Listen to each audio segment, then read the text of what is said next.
Hello everyone, আসসালামু আলাইকুম। কেমন আছেন আপনারা সবাই? আশা করি নিশ্চয়ই ভালো আছেন। আমি আপনাদের দয়ায় আলহামদুলিল্লাহ ভালো আছি।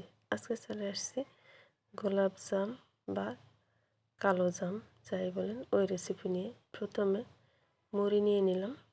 মুড়িটা শিলপাটায় বেটে গুঁড়ো করে নিতে হবে। আজকে আমি মুড়ি দিয়ে গোলাপ জামুনটা বানাবো।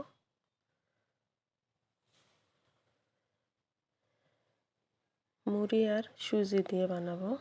তিনটে উপকরণ: মুড়ি, সুজি আর হলো গুঁড়ো দুধ। তো সবগুলো মুড়ি আমার বেটে নেওয়া হয়ে গেছে। এখন চেলে নিব।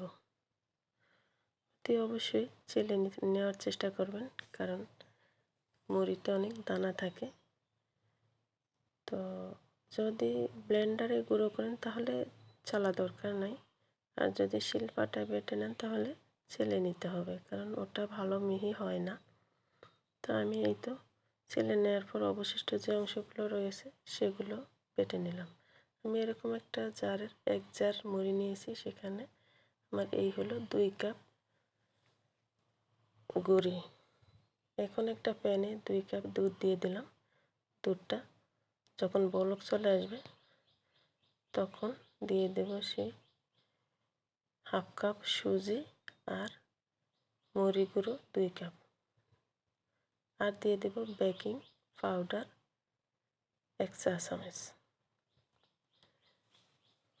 তো এগুলো এখন ভালো করে এই যে মিশিয়ে নেওয়ার পরে আমরা রুটি বানিয়ে যেরকম আটা তৈরি করি ওরকম করে আটার মতো করে সিদ্ধ করে নিতে হবে। আসলে আজকে আমার ক্যামেরাম্যান ছিল আমার ছেলে, যার কারণে ফুল ভিডিওটা উঠাইতে পারে নাই, সেজন্য আমি আসলে সরি। তা আমি মুখে যেটা বলি সেটা আপনারা শুনে বুঝে নিতে হবে। তো এখানে নিয়েছি আমি বিটরুট, কিউব করে রেখেছি ফ্রিজে। বিটরুট ব্লেন্ড করে ডিপ ফ্রিজে আমি এরকম কিউব কিউব করে রেখেছি। ওটার থেকে একটা কিউব আমি এগুলোর ভিতরে দিয়ে দেব, আটার ভিতরে দিয়ে ভালো করে মথে নিতে হবে। এখানে আমি ন্যাচারাল কালারটাই দিয়েছি, আমি কোনো ফুড কালার ইউজ করিনি। এখানে নিয়েছি আমি একটা বাটিতে 2টো ডিম। এটাকে এখন ফেটিয়ে নিব। ফেটানো হয়ে গেলে দিয়ে দেব হাফ চা চামচ এলাচের গুঁড়ো, কারণ ডিমে অনেক স্মেল থাকে, এটা আমরা সহ্য করতে পারি না, সেজন্য এলাচের গুঁড়োটা আসলে দেয়া। তো আর এই আটার ভিতরে ডোর ভিতরে হাফ কাপ দিয়ে দিলাম গুঁড়ো দুধ, দিয়ে ভালো করে মথে নিতে হবে। তারপরে এখান থেকে ডিমের মিশ্রণ দিয়ে দেব, অল্প অল্প করে মিশিয়ে নেব।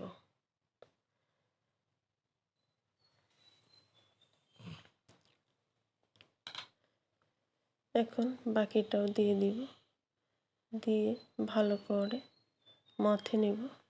আর দিয়ে দিব 1.5 টেবিল চামচ 1.5 চা চামচ 1.5 চা চামচ ঘি। এই ঘিটাও ভালো করে আটার সঙ্গে মেখে নিতে হবে।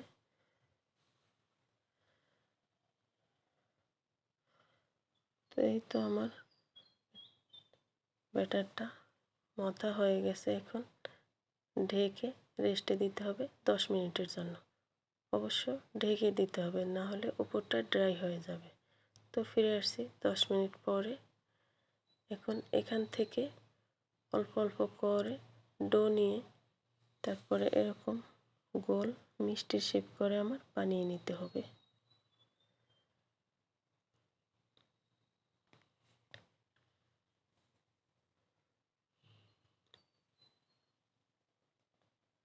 তো আমার সবগুলো মিষ্টির বল বানানো হয়ে গেছে। এখন চলে যাব চুলার কাছে।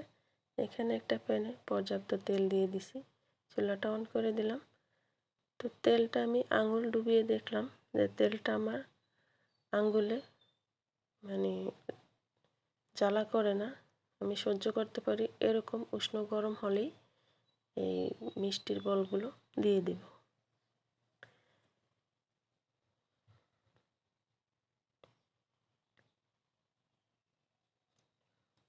আসলে গোলাপ জামুনটা একটু লাল লালই হয়, সেজন্য আমি বিটরুটের কিউবটা দিয়েছি। তো আপনারা চাইলে স্কিপও করতে পারেন, না দিলেও হয়। তো আমি একটু দেখার সৌন্দর্যের জন্য দিয়ে দিলাম। এদিকে আমার মিষ্টিগুলো ভেজে নেওয়া হয়ে গেছে। হয় নাই এখনো, সরি, এই তো লাল লাল হয়ে আসছে। একটু ফেটে গেছে, অসুবিধা নেই। এটা ফুলে আসলে ডবল হয়ে গেছে, এই জন্য ফুলে ফেটে গেছে। তো এটা শিরায় দিলে ঠিক হয়ে যাবে। তো এখন সবগুলো তুলে নিব। যখন এটা শিরা খেয়ে একদম ফুলে টইটুম্বুর হয়ে যাবে, তখন আর এই ফাটলটা দেখা যাবে না। এখানে নিয়ে নিলাম একটা প্যানে আমি 1.5 কাপ পানি, 1 কাপ চিনি আর 5টা এলাচ। তো এলাচটাকে আমি মুখটা একটু ফাটিয়ে দিব যাতে ঘ্রাণটা ভালোভাবে বের হয়, সেজন্য। আর দিয়ে দিব 1 চা চামচ ঘি দিয়ে এবার ভালো করে ফুটিয়ে নিব। এই শিরাটা বেশি ঘন হবে না, একদম পাতলাও হবে না। 1 তার 2 তারের কোনো প্রয়োজন নেই, শুধু একটা বলক চলে আসলেই হবে। তারপরে আমি মিষ্টির বলগুলো দিয়ে দিব।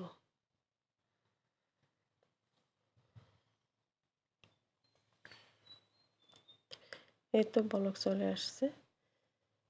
এখন আমি মিষ্টিগুলো দিয়ে দিব। মিষ্টিগুলো দেওয়া হয়ে গেলে ঢাকনা দিয়ে ঢেকে 10 মিনিট জাল করে নেব। তারপরে সারা রাত রেখে দিব। ফিরে আসব সারা রাতের পরে সকালবেলা। তো এই তো হয়ে গেল আমার মিষ্টি।